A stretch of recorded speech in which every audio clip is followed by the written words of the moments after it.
ఈ ధనుసు రాశి వారికి 2 ఆదాయము 8 ఖర్చుగా కనపడుతుందండి. వీళ్ళు ఖచ్చితంగా గృహము యోగం ఉన్నది, వాహన యోగం ఉన్నది. గృహం కానీ వాహనం కానీ ఈ సంవత్సరం తప్పనిసరిగా కొంటారు. అనుకున్న పనులు నివర్తించుకుంటారు.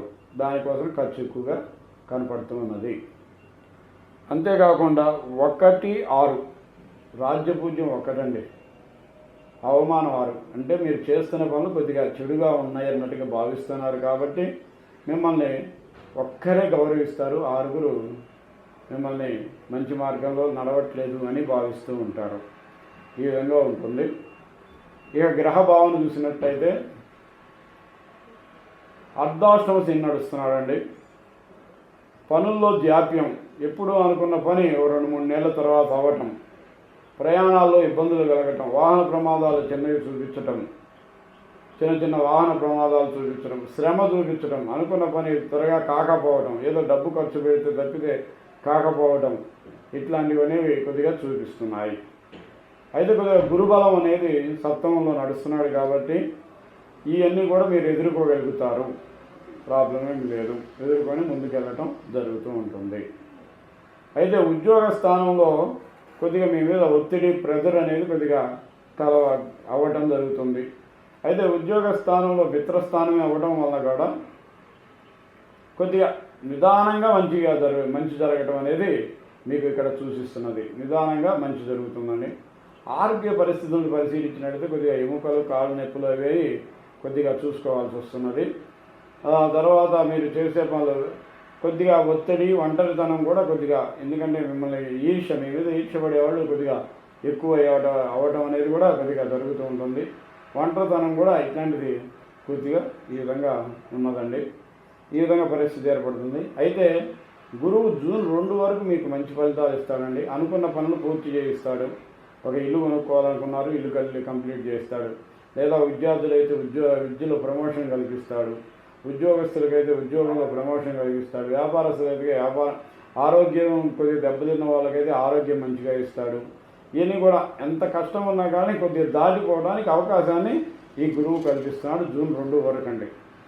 అయితే జూన్ 2 తర్వాత మటుకి మీకు కొద్దిగా ఖర్చు, ఇబ్బందులు, ఒంటరితనము, లేకపోతే తల్లి యొక్క బాధలు, తల్లితో ఇబ్బందులు, వాహన ప్రమాదాలు అండి. ఇక్కడ జాగ్రత్తగా ఉండాలి. వాహన యోగా జాగ్రత్తగా నడపాలి, జాగ్రత్త తీసుకెళ్ళాలి. ఈ విధంగా చూసుకోండి. వాహన ప్రమాదం క్లియర్గా చూపిస్తున్నది. అయితే కానీ బయటపడతారు, పెద్ద ప్రాబ్లం ఏం లేదు. కానీ వీటిని నివారణ చేసుకోవడానికి గురువారం పూట శివ ప్రార్థన చేసుకోండి. శనగలు దానం ఇచ్చుకోండి. వీలైతే కేజీ చొప్పున శనగలు దానం ఇచ్చుకోండి. మీకు ఈ శ్రమ నుండి బయటపడతారు. ప్రతి గురువారం పూట కూడా శివారాధన చేసుకోండి, అభిషేకార్చనం చేసుకోండి. సాయంత్రం పూట 6 దగ్గర నుంచి 7 దాకా చేసుకోండి. మీకు మంచి ఫలితాలు కలుగుతాయి. మొండితనం ఒకటి కొద్దిగా పెరగడానికి అవకాశం ఉంది. తెలియని నిగూఢమైనటువంటి శాస్త్రము కొద్దిగా ఈ టైంలో మీకు అవ్వడం జరుగుతూ ఉంటుంది. ఇట్లాంటివన్నీ కూడా జూన్ 2 తర్వాత మీకు జరుగుతాయండి. ఏదైనా జూన్ 2 తర్వాత మటుకు మీరు ప్రమాదాల నుండి కొద్దిగా బయటపడటానికి ప్రయత్నం చేసుకోవాలి. జూన్ 2 నుంచి అక్టోబర్ 31 వరకు కొద్దిగా ప్రమాదం సూచన ఉన్నది. అయితే పెద్దల ఆశీర్వాదం వల్ల బయటపడతారు. పెద్దలతో వ్యతిరేకత ఉంటుంది. పెద్దలను ఏదో తిట్టడం వల్ల కానీ, పెద్దలకు దూరంగా ఉండటం వల్ల కానీ, పెద్దలకి ఏదైనా చేయడం వల్ల కానీ, కుటుంబంలో సమస్యల వల్ల కానీ, కొద్దిగా మానసికంగా ఉండటం వల్ల కానీ ప్రయాణాల్లో కొద్దిగా ఇబ్బందులు పడేటటువంటి సూచన కనబడుతుంది. అయితే గురువు యొక్క భక్తి, గురువు యొక్క ఆశీర్వాదం వల్ల మీరు కొద్దిగా బయటపడటం జరుగుతూ ఉంటుంది. వాటి నుండి తప్పించుకోండి. మళ్ళా అక్టోబర్ 31 నుంచి మీకు మంచి లక్షణాలు, మంచి యోగం కలుగుతుంది, మంచి శుభం కలుగుతుంది. కానీ ఎక్కడో తప్పు చేస్తున్నా చిన్న బాధ ఉన్నా కానీ మీకు మంచి శుభం జరుగుతుంది, ధనయోగం కలుగుతుంది. అంతా కూడా జనవరి 25 వరకు బాగా అనుకున్నవన్నీ కూడా ప్రయత్నాలు జరుగుతాయి. గృహం వల్ల యోగం కలుగుతుంది. మీ స్వయంగా వ్యక్తిత్వం పెరిగి మంచి పేరు ప్రతిష్టలు అనేవి కలుగుతాయి. మంచి లక్షణాలు ఉంటాయి. మంచి యోగం అనేది కలిసి వస్తుంది. ఇక అంతేకాకుండా రెస్పెక్టివ్ పెరుగుతుంది, సంతానం వృద్ధి పెరుగుతుంది, భాగ్య వృద్ధి అంతా పెరుగుతూ ఉంటుంది. అయితే మళ్ళా జనవరి 25 నుంచి మటుకు మళ్ళీ ఈ చెడు ఫలితాలు దగ్గరికి వస్తున్నాయి కాబట్టి వాటికి ఒక్కసారి గురువుకి జపం చేయించుకోండి, ఈశ్వరాధన చేసుకోండి. అప్పటి నుంచి కూడా కొద్దిగా వాహనాల ప్రమాదాలకి జాగ్రత్తగా ఉండాలి. వాహనాల జోలికి వెళ్ళవాకండి, కొద్దిగా జాగ్రత్తగా ఉండండి. గురువు యొక్క ఆశీర్వాదం తీసుకోండి, అంతా మంచి జరుగుతుంది. డిసెంబర్ 5 వరకు మటుకి మీకు ధనయోగము, ఆకస్మిక లాభాలు ఇవన్నీ కూడా ఉంటాయి. అయితే ఇక్కడ ఈ శనేశ్వరుడు కొద్దిగా ఇబ్బందులు పెడుతున్నా, కొద్దిగా నష్టం పెడుతున్నా మటుకి ఈ ఆదాయాలు ఇవన్నీ కూడా సమపాలలో జరుగుతాయి. అయితే మటుకి డిసెంబర్ 5 తర్వాత మటుకి 2లోకి రాహు రావడం వల్ల కుటుంబంలో చికాకులు కనపడుతున్నాయండి.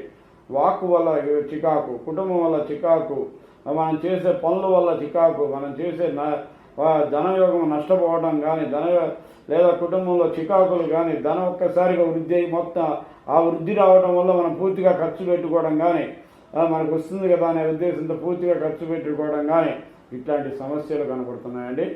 అంతేకాకుండా కొద్దిగా పాములతో కానీ, విష జంతువులతో కానీ కొద్దిగా జాగ్రత్తగా ఉండవలసిన పరిస్థితి అండి ఈ సంవత్సరం. అందుకని స్కందగిరి సుబ్రహ్మణ్యేశ్వర స్వామి టెంపుల్ కానీ, లేకపోతే సుబ్రహ్మణ్య స్వామి టెంపుల్ ఎక్కడైనా ఉన్నా కానీ ఆయన యొక్క దర్శనం చేసుకోవడం, ఆయనకు అభిషేకం చేసుకున్నట్టయితే మీకు వాహన ప్రమాదం, ఆయుష్ ప్రమాదము లేకుండా కొద్దిగా జాగ్రత్తగా ఉంటుందండి. ఇటువంటి చెడు ఫలితాలు లేకుండా మంచి జరగడానికి అవకాశం ఉందండి. కొద్దిగా జాగ్రత్తగా చేసుకోండి.